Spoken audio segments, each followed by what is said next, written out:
My name is Miss Jeffers and I'm Head of History, Sociology and Politics. Welcome to our virtual sixth form open evening. I'm just going to speak to you briefly about the History A-level course that we offer at the form. It's extremely popular, both at GCSE and A-level, and we usually have three groups of people in the classes in the lower six. The department consists of 5 subject specialists. All of us are passionate about history, really love teaching it. And we've chosen a really interesting curriculum that spans 3 centuries and several continents. And the focus of the curriculum is looking at the complete political, economic and social transformation of Britain, France and America from 1750 onwards. So the first topic that you would study is Britain between 1900 and 1951, and this is a course that would really appeal to those people who are interested in politics. We look at that tumultuous period before World War I, high levels of industrial unrest, the trade union movement, obviously the suffragette movement. There's the rise of the Labour Party. So all these changes are going in, the working class, women starting to demand more political representation. We also look at the early development of a welfare state, from the liberal reforms, free school meals introduced in 1906, old age pensions. We will look at how those social reforms expanded during the next half century, obviously culminating in the reforms post-World War II, with the development of the welfare state as we know it today. We also look at the period of the interwar years and how economically Britain declined and the measures that were put in place to try and address that. Also, the role of Britain moving forward into World War II, and how this affected British people and their desire for change post-World War II. Then, going back a couple of hundred years, we look at the French Revolution.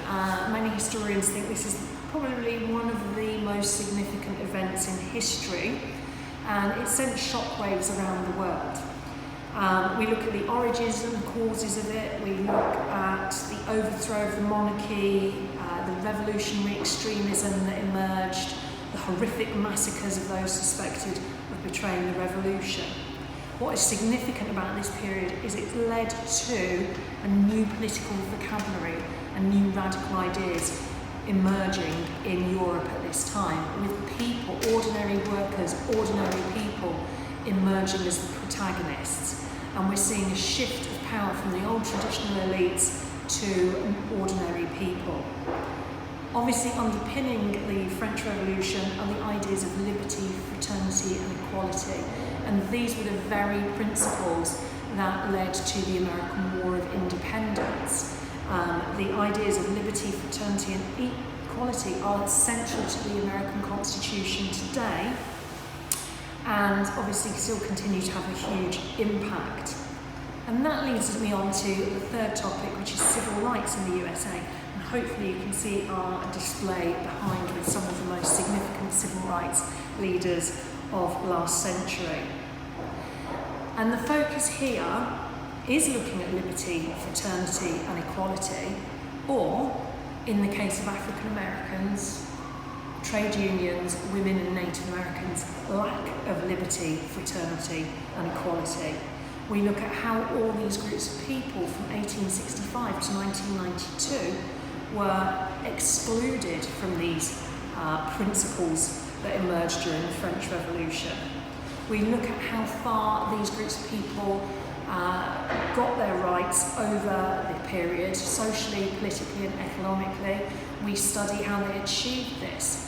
Was it the work of individuals? Was it the work of civil rights movements? Was it the work of organisations? How much did the federal and state governments have in bringing about civil rights?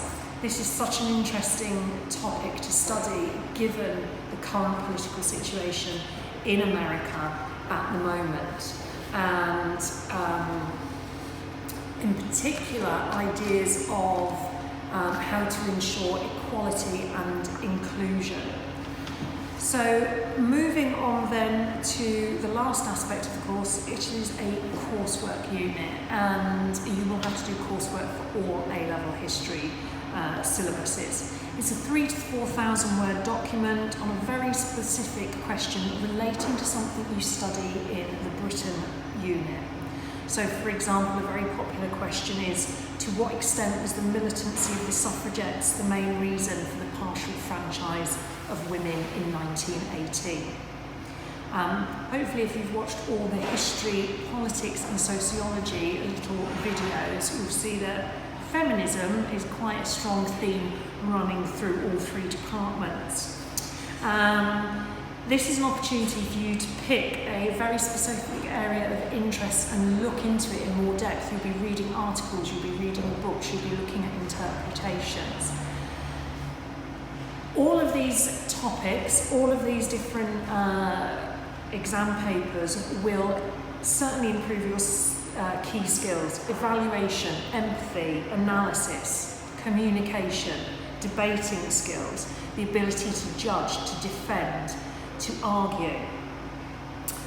And I just want to finish with a quote that one of the current opposites history student has just included on their Oxford application to study history, and I think it sums up perfectly why he wants to study history and why we all should study history. Those who cannot learn from history are doomed to repeat it. Those who do not remember their past are condemned to repeat their mistakes. Please pick history, you will really enjoy it, and it's such a worthwhile subject. Thank you very much for listening.